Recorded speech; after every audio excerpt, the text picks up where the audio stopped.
want to thank you, Commissioner Goodell, for appearing before us today. We appreciate very much your testimony and your willingness. Madam Chair. Madam Chair, this is Debbie Wasserman Schultz.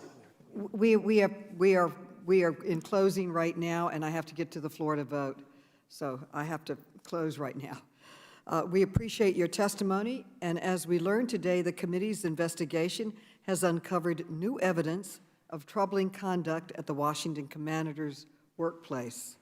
And as we heard today, the commissioner agreed that this conduct was incredibly serious.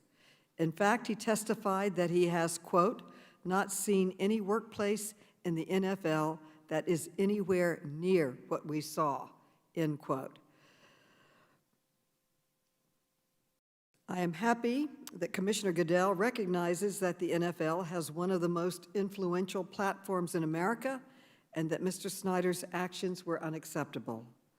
Unfortunately, Mr. Goodell has not agreed to release the findings from the NFL's internal investigation.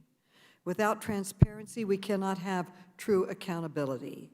That is why I announced my intent to issue a subpoena to Daniel Snyder to appear for a deposition next week.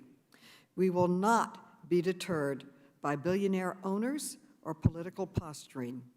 The victims demand answers, and we all demand justice. I want to briefly address some questions raised today about the committee's jurisdiction. To be clear, what I was conveying earlier is that the Oversight Committee has broad investigative authority under House Rule 10 to investigate any matter within Congress's legislative power. As I also explained earlier, this committee has a long bipartisan history of investigating workplace conduct in professional sports, including sexual misconduct.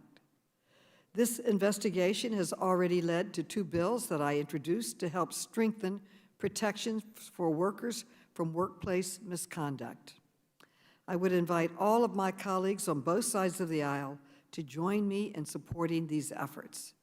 The committee will not waver in our efforts to conduct this investigation to ensure that women and all Americans are protected in the workplace.